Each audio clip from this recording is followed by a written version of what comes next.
Hey, today on 20-Sided Night we're going over the Unearthed Arcana for January 2018. It has the Brute for the Fighters, the Circle of Spores for the Druid, and School of Invention for your Wizards. It's gonna be great!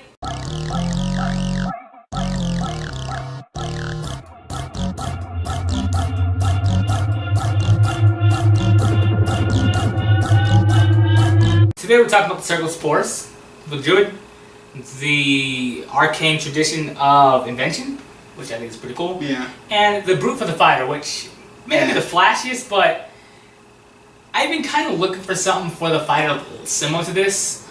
We'll go into that in a bit though. Yeah. Just starting off though with my favorite, the Circle of Spores for the Druid. I do like the Druid. I find that there's not a lot of opportunity to use a Druid class like how I normally play. But this one is really close for that. It does have a lot of cool abilities that I really like a lot. It does have a few things that I think are cool. It seems like its main central its capstone ability or its centerpiece. Was that a fungus joke? Is there?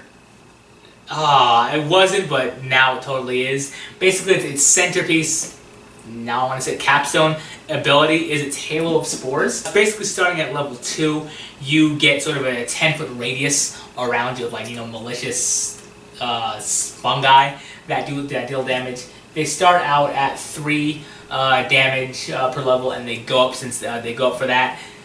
It can be a little bit dangerous if you do want to use this up until I believe 10th level when you are able to use it for range. But it's a reaction to be able to just deal somebody 3 free damage. Yeah. Basically, it's not a roll to hit. It just boom, you hit for 3 damage, and it plays into everything else pretty cool. Yeah. Kind of like Pigpen from the Peanuts. Oof, actually Pigpen will make a really thematic Circle of Spores. Hashtag Illuminati confirmed. Pigpen was a Druid of Fungi. Oh. Or a Circle of Fungus. I don't know nothing about that. Again, whatever the Anunnaki and the Illuminati do, I praise our new overlords, and I only wish that they remember my servitude and kindness to them. We're going to, but basically they're spells that they just get. For the Druid, Gentle Repose and Raven Feeblement. They animate dead and gaseous form, and gaseous form has always been a really cool spell. It's one of my favorites. It's underused, but I do like it a lot. What is the gaseous form? The one where you just sort of turn to a big old fart cloud and then? Yeah, you basically turn into a cloud of mist, or in this case, spores, if you want to flavor it up, and basically you can fit into tiny cracks. It has a small fly speed. You can't go underwater with it, which that makes sense, but it's pretty cool. It's a neat little ability. Blight and Confusion, and Cloud Kill and Contagion. All that's super thematic with a lot of things that, when you think of spores, you think of either fungus being a blight on your crops or what have you. The disease that they carry can be infectious. If you have the wrong kind of mushrooms and spores, you'll get confused. Maybe a sense of euphoria. One thing about it, some of the flavor text is that the Circle of Spores Druid, they find beauty in both the natural cycle, which is, akin to all Druids, but also they find that death isn't something to avoid. It's more or less something to, it's a beautiful part of the circle of life and death. They're not really opposed to necromancy, which is nice, but they're not super all for it. All things have a time to die, all things have a time to live, and certain liches, they wouldn't be really necessarily on their side, just because they do feel like, something should just die. All life, being overtaken by death. They're not too much fans of that. Because when something dies, there's that whole thing where it's arguably when you're dead, you're more alive because there's trillions and trillions of more microorganisms that, more so than when you're alive. And yeah, and they probably not go that much sciencey about it, but they probably do think of, time to live, time to die. Before we go into the Brute for the Fighter, I'm just gonna go over a few of the abilities about this Druid Circle here. For this Symbiotic Entity, basically it's a new use for your wild shape, which is really nice instead of turning into an animal. You gain temporary hit points, and you get more damage to your Halo of Spores. It's a 1d6 extra damage. Therefore that, in the last 10 minutes, Fungal Infestation is probably one of my favorite abilities, not just of Unearthed Arcana, but of basically any class in the game that I've read so far. What's it do? Basically, when you kill somebody with your Halo of Spores, what it does is they are raised up as an undead that's under your command for an hour. It is a weaker zombie. It basically has 1 hit point. It can only attack. But I don't dislike it because it can raise more undead, which it can, so yay. But I like it because it really does. It fits super well into this class. It seems like the circle of Spores has one thing, but it really makes sure that one thing, which is the Halo of Spores, really look So they remind me of the flood from Halo. So did something happen to the undead after a while? Did they just like totally like super rock? Because I'm guessing with the with that whole ability, it's like they're just so full of fungus spores that you're real good friends with fungus. So you're like, yo, fungus, be among us. Yeah. And then Basically. Then make them fight. Then I'm guessing they just super rot afterwards, or yeah, like how I like to imagine it is basically in the text here, the creature dies, the undead dies. But I like to think of it as the forces so that the spores sort of break up. The druid, he sees that undead it is something to be used, but not forever. So the thing doesn't die out. Yeah. Which like again, it's a weaker undead, which you don't tell like this. In the last round, this was a massive horde of them. The spreading spores would basically allows you to sort of get out of that danger range. Basically, you can fill it out for 30 feet out, and it has a 10-foot cube for that same Halo of Spores effect. So if they die, you still raise the zombies. Still does that reaction damage there for that. But it's and it's poison damage by the way for this. But you can stay back as a druid if you're not like if you didn't kill a belay and wear its armor, because don't be wearing no metal armor, druids. Fungal body I think is really cool. This is its capstone ability. This is its 14th level thing there for this. Basically, it gives defense against most conditions, blinded, deafened, like your basic conditions there against that. And also critical hits, they don't deal that extra damage. So it's sort of like working around adamantine armor, which getting adamantine armor, getting like things that don't deal critical damage to you around 14th level makes more sense than if you're rolling in a medium magic campaign or high magic campaign, just getting it as like a 10th level item just if you're playing for the D&D rules. Yeah, I know, which is pretty cool because it's like I don't know, kind of like the orcs from 40k, where one of the reasons why they're so resilient is because they're not all animal, they're part fungus. The fungus can take a lot of damage because it's sort of like filler. So yeah, it actually seems like a really cool ability. Yeah. So I'm gonna ask, would you allow this race in your game? Because I know I would. Yeah, I'd allow this this class. One thing is, how would it interact with myconids though? I think that they'd be friends to myconids. Like, are they like? I want to say like how a druid is sort of like a friend to animals. This circle of druid basically like either a friend to myconids, or even if you want to play as an envoy to myconids. Say an idea that I have for this character is, say you're a drow, you don't want to go typical evil drow, but you are from the Underdark, or a Snarfleblin, or a Duergar, something from the Underdark, and there's like, there's something going on above you, some champions keep coming down, saying, okay, well, you're all evil Underdark, so stab, stab, stab, stab, stab. They go, hey, we're not all bad, because myconids generally pretty cool. Yeah. Well, they're a way to introduce an Underdark theme without being electric funeral. They seem cool.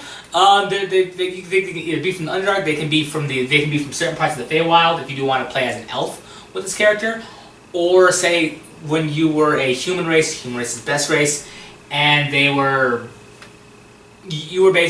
lost in the forest, and you were saved by these spores who took pity on you. These myconids did because they don't want to see just an innocent die, sort of thing. There's a lot of different ways to play this character. And I feel like as a druid, you can either go goodly with it and benevolent, or you're the evil, rotting fungus that eats away at life. It's your call with these guys. Yeah. Let's talk about brutes. Yeah, brutes. I didn't really like them. Go on. I didn't like them that much. Like compared to the other two, they were really playing. Like, yeah, they got some cool abilities where they can deal extra damage. When they're attacking. So like at level 3, they can do like a D4, which is nice, and then later a D6, and then like up to like a D10, like a level 20, which isn't anything to sniff at.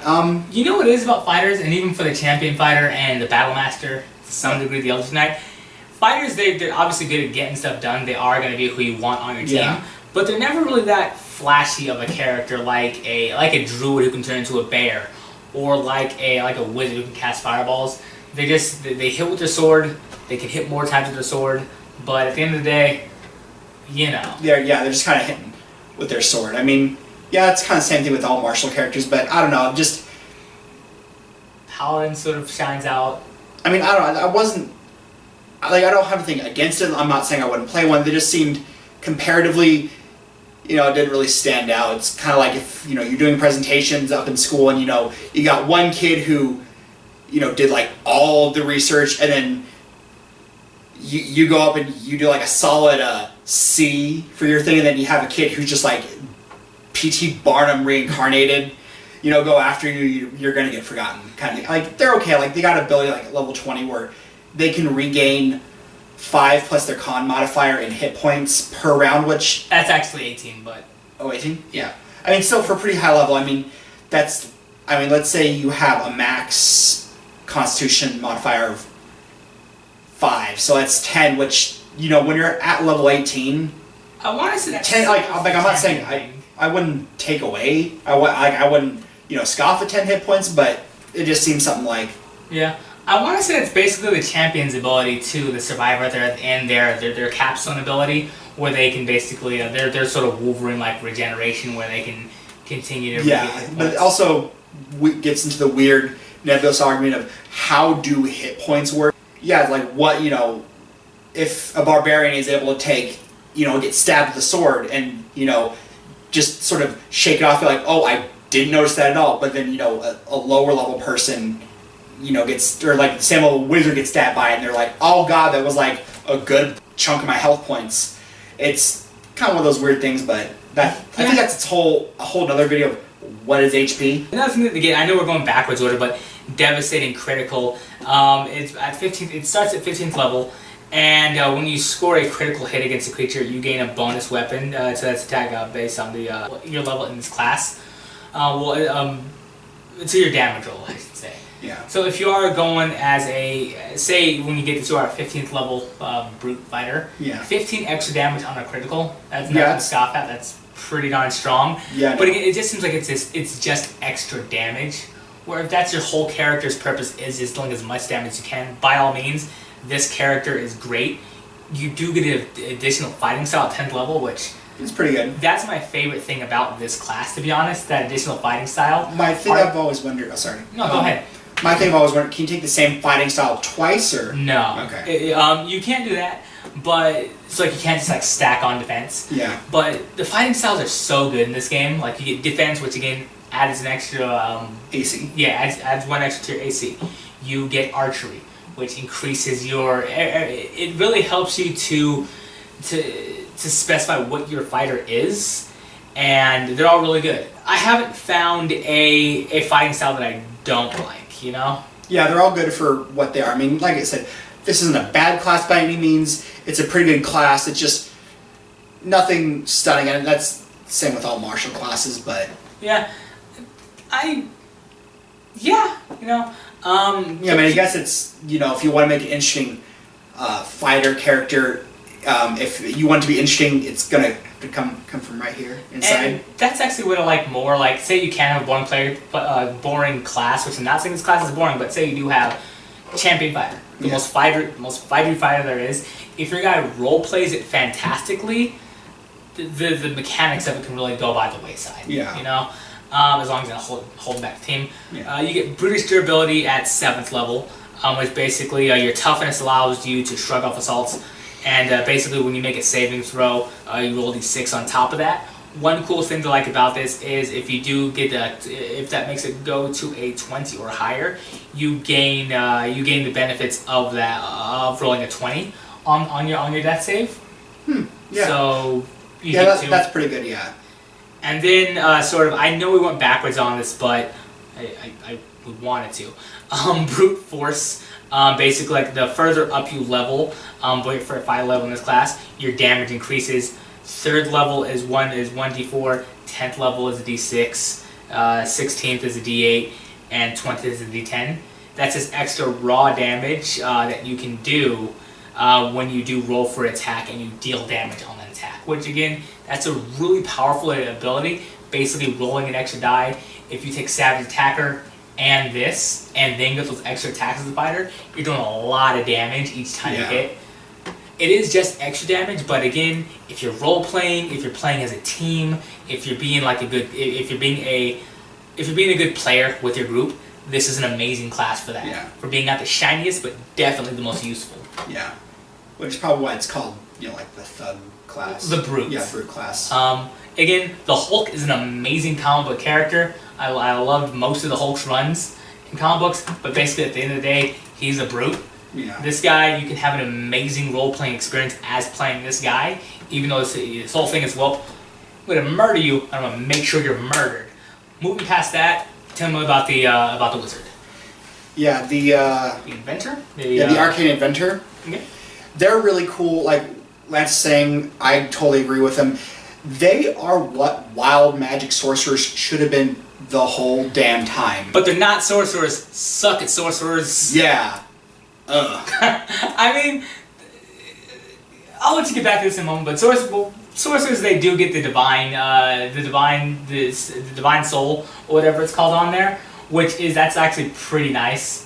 They have a lot going from the Shadow Sorcerer and then Xanathar's Guide. Yeah. It's pretty nice. But before that... But suck at Wild Mage. Before that, the only good sorcerer they had was the Draconic Bloodline. Yeah. Because the Wild Magic was like, well, do you want to maybe kill your party or maybe cast Magic Missile? So what's really cool is that they, like I said, they're what Wild Magic should have been. They get these special abilities called Reckless Casting, where basically you can sort of just cast a spell that you don't have prepared. So basically, instead of just, it's talking about in the thing where it's like most wizards, yes, they study school invention cast, they're just like, whatever, youth culture forever,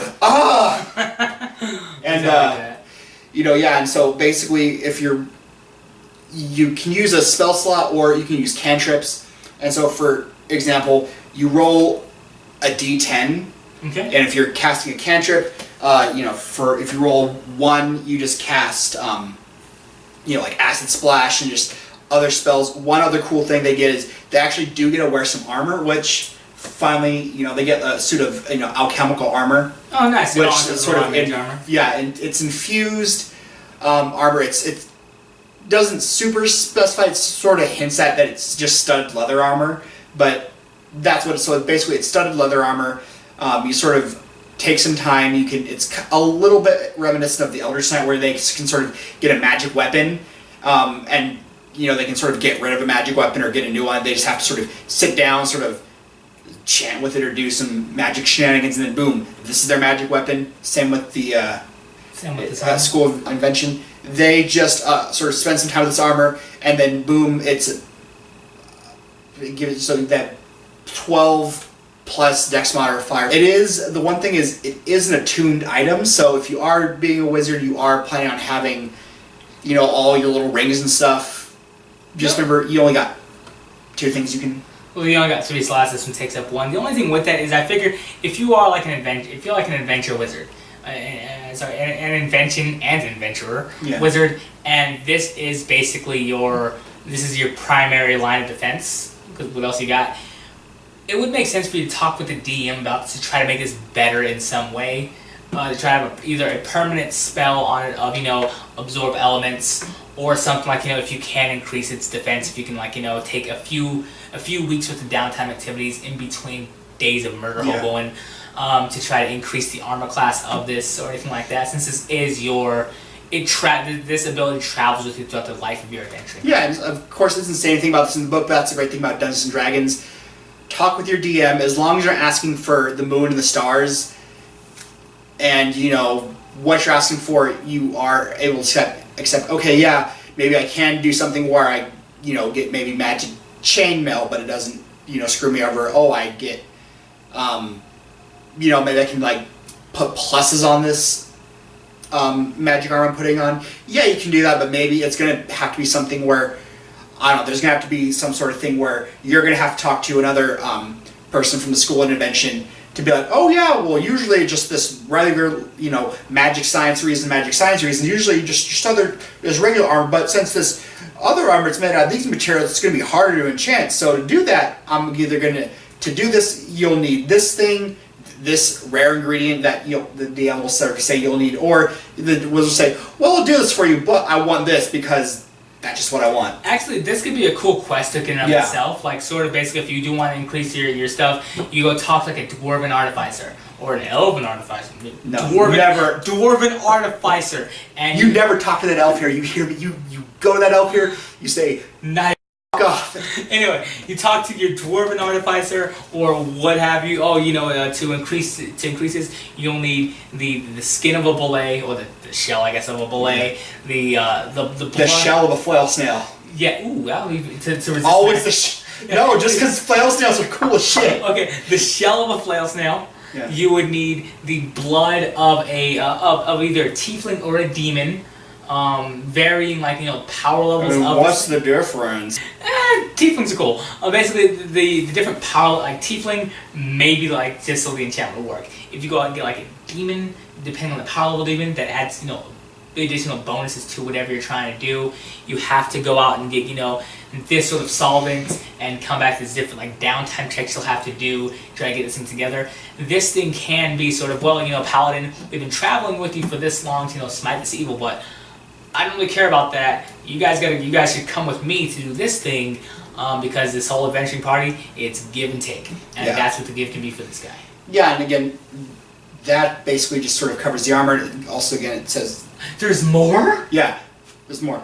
Just just like the Eldritch Knight, if you for some reason lose your armor, I don't know, maybe took it off and then you sort of just forgot where it was or got stolen or something. I got super just happy about wizards being able to wear armor without a feat that I just totally just... and basically, you just have to sort of get on the sheet of armor and just sort of wah, wah, wah, wah, wah. But, and then going back to the reckless casting, you can use, there's cantrips or you can use spell slots, and without me reading the list, just a few of the things, so how Lance and I were discussing this, how it would work is, so you say, hey, I want a reckless cast first level spell, you burn up your first level slot, you roll your d10, so that's a 7, that's jump, and then we sort of said okay, I'm just recklessly casting, okay, I guess I just sort of got jump, and then you can decide what your target is after that, and from reading it, that's the best that we got from that. So for alchemical casting, so at level 6, how alchemical casting works is you can do a couple things when you're just regular casting a spell. You can choose to sort of just burn up, sort of an extra first level slot, and for the damage you're doing, you can change it so, for example, if you're casting Cone of Cold, you can say, hey, now it's a Cone of Acid, or now it's a Cone of... That's pretty cool. Cone of Force, or a Cone of Lightning, or something. So you're saying that it is a spell slot to cast, but basically, so if you're fighting a red dragon, all you have are fire spells. Yeah. You can't this ain't gonna work. You acid down. Yeah, ooh, now I'm throwing a acid ball instead of a fireball. God, that's terrifying. Or if say you're traveling down the corridor, and say the door that you're trying to beat down, it's a large metal door. Again, all you have are cold spells. That's not really gonna work. But again, acid will take care of all of your problems. Yeah, so you can do that. It's an additional spell slot, but it is really utilitarian. The second option you can do is you can burn a second level spell slot, and when you're casting a spell with damage, you add 2d10 force damage. That's pretty good. Yeah, so force. That's nothing to sneeze at. So they're really basically, if you need something dead, really dead. Yeah, I saw that you can also isn't there a thing where you can replace the damage of a spell to force damage? Is that what I saw in there too? Yeah, I mean that's the thing with first level spells. Oh, right, and then this sort of to any type, so you could be I don't know. That's actually kind of cool. Instead of a fireball, there's nothing wrong with fireball. It's a classic spell, but giant force ball comes. How would that look with lightning? Do you think? They're probably just. It's like a giant pillar of acid comes flying down from the sky. The sky opens as if Zeus is ready to hurl down a mighty thunderbolt on it, but instead it's just a bunch of just gooey acid. Maybe just like acid rain, or as we call it, Detroit rain. I mean, I'm not wrong. Listen, Detroit's a nice place, okay? As far as I understand, you can change to any damage, so I think maybe even psychic damage, which is even more terrifying, where it's just BWAH! Or piercing damage. Well, you send out you send out again firebolt since it's classic, and then you just feel it's hot knives are just slashing through you. Spooky. What else does this guy got? Oh no, it's elements. Yeah, it's elemental. Sorry. Sorry, my dreams of a knife storm, or a Screamstorm. Yeah, but what else they got? And then at 10th level, the reason why they can do the alchemical casting is it comes from their armor. So it's kind of like a foci or something. It's kind of like a... It's their... Yeah, okay, cool. I like that. Yeah. 10th level, you can do something where as a bonus action, you can switch out one of your prepared spells for one of your spells known. Okay. Which is pretty cool because, maybe it's something where it's like, okay, I thought maybe today was going to be more of a diplomancy day where we're just going to talk to people. So I've got, my make friends spell. I've got my so sort of more utilitarian spells. But then all of a sudden the Duke is like, ho ho ho, you're in my trap now. Ho ho ho, and like, oh man, the one time I didn't bring Fireball along. Yeah, you can just sort of necromancy. Yeah, you can just sort of be like, boom. You're just sort of right there. But you can do it once per day as a bonus action, but it's super useful. Yeah, it's better than nothing. It's better than being trapped with having to wait for a day, hoping they'll take your spellbook from you. Yeah, and at level 14, you get an ability called Control Chaos. It really sounds like a wild magic ability should be in there. Yeah, it would have been a lot better if they would have just changed this to, this is wild magic now.